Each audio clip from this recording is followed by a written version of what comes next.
Allez, c'est parti. Aujourd'hui, on va décortiquer le fonctionnement des grands modèles de langage, les fameux LLM. Et vous allez voir, ce n'est pas de la magie, c'est une technologie qui est finalement assez logique et tout à fait fascinante. Tout part d'une question qui a l'air toute simple.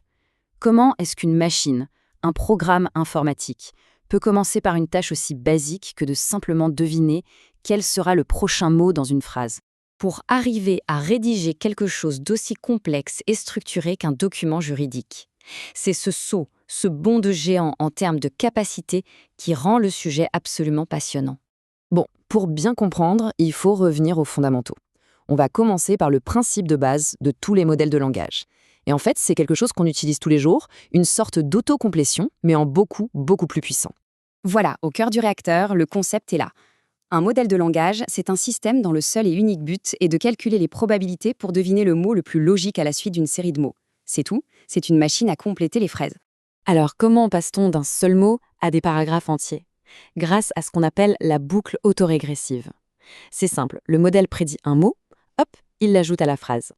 Ensuite, il prend cette nouvelle phrase, un peu plus longue, et il prédit le mot suivant. Et ainsi de suite, mot après mot, brique par brique. Et cette mécanique toute simple de texte à trous est d'une puissance redoutable. Parce qu'en formulant un problème de la bonne manière, on peut lui faire bien plus que de la rédaction. On peut lui faire résoudre une équation mathématique, trouver des analogies ou même chercher des informations factuelles. Ok, on a la base.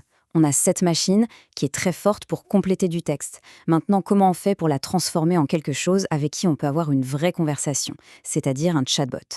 Si on prend un modèle brut et qu'on lui pose une question directement, le résultat est souvent chaotique. Il ne cherche pas à répondre, il cherche juste à continuer le texte de la manière la plus probable. Et comme il était entraîné sur des milliards de pages web, y compris des forums, il peut très bien se mettre à écrire des réponses de modérateurs ou d'autres utilisateurs. Alors l'astuce, c'est de le guider un peu, en lui donnant un rôle. Par exemple, en commençant par « Tu es un chatbot serviable ». Là, on l'oriente vers la partie de ses connaissances qui correspond à une conversation utile. C'est déjà bien mieux, mais il a encore tendance à vouloir écrire toute la conversation en imaginant aussi les questions de l'utilisateur. Et la vraie clé, la voilà, la structure. En formatant la question comme un script, en écrivant « utilisateur », puis la question, et en terminant par « chatbot », puis la question, on lui donne un patron à suivre. Il comprend qu'il doit juste compléter après « chatbot », et là, ça y est, on a une conversation qui tient la route. Très bien, on a compris le principe du modèle de langage. Mais pourquoi est-ce qu'on dit grand modèle de langage? Qu'est-ce que ce large a changé?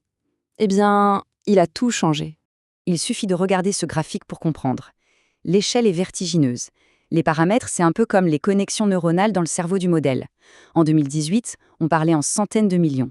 En 2020, c'était déjà des centaines de milliards. Et aujourd'hui, on est sur des modèles qui ont des milliers de milliards de paramètres. Cette échelle démultiplie leur capacité à stocker et à manipuler des concepts complexes.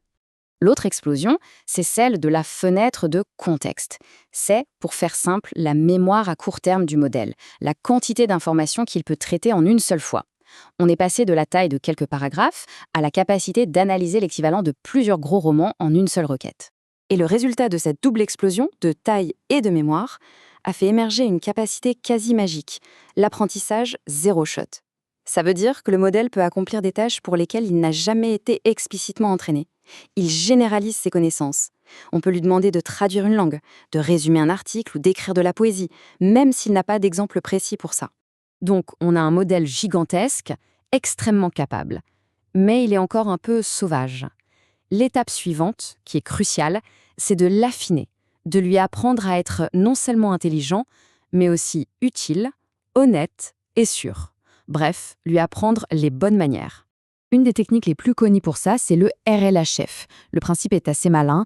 D'abord, on demande au modèle plusieurs réponses pour une même question. Ensuite, des évaluateurs humains classent ces réponses de la meilleure à la pire. Après ça, on entraîne un deuxième, plus petit modèle, qu'on appelle modèle de récompense, à prédire quelles réponses les humains préféreraient. Et enfin, on utilise ce juge artificiel pour réentraîner le grand modèle en le récompensant quand il donne des réponses qui plaisent aux humains. Une autre méthode, plus récente, c'est l'IA constitutionnelle. Là, au lieu de s'appuyer sur des milliers d'évaluations humaines, on donne au modèle une liste de principes, une constitution, comme par exemple « ne donne pas de conseils dangereux » ou « sois honnête sur tes limites ». Et on l'entraîne à évaluer et corriger ses propres réponses pour qu'elle respecte cette constitution. Mais il faut être très clair, Malgré toute cette puissance et tout cet affinage, les LLM sont loin d'être infaillibles. Les chercheurs parlent d'une frontière en dents de scie. Ça veut dire qu'ils peuvent être exceptionnels dans un domaine très pointu et échouer lamentablement sur une tâche qui nous semblerait évidente. L'exemple le plus connu, c'est le phénomène d'hallucination. Et cette histoire, bien réelle, d'un avocat qui s'est retrouvé au tribunal après avoir utilisé des citations d'affaires juridiques inventées de toutes pièces par un chatbot, eh bien, elle illustre parfaitement ce danger. Le modèle a l'air sûr de lui, tout semble crédible, mais tout est faux. Cet exemple est aussi génial parce qu'il montre que le modèle n'a pas une vraie compréhension conceptuelle des règles. Pendant une partie d'échecs, un LLM a tout simplement fait un coup illégal en faisant sauter sa reine par-dessus une autre pièce. Pourquoi ? Parce que statistiquement, la position d'arrivée était bonne. Les règles du jeu, c'était secondaire pour lui. Il faut donc toujours garder ces pièges en tête. Les hallucinations, les biais qu'il reproduit inévitablement de ses données d'entraînement, le risque qu'il soit manipulé pour contourner sa propre sécurité, et surtout, cette capacité à affirmer des choses complètement fausses avec un aplomb déconcertant. Et ça nous amène au point le plus crucial de tous. Plus ces modèles deviennent bons, plus leur langage est fluide et convaincant, plus notre travail d'humain, c'est-à-dire vérifier, critiquer, évaluer, devient difficile, mais aussi absolument indispensable. On peut donc conclure avec cette question, qui est vraiment la question pour notre avenir avec ces technologies. Les modèles sont de mieux en mieux pour imiter l'intelligence humaine.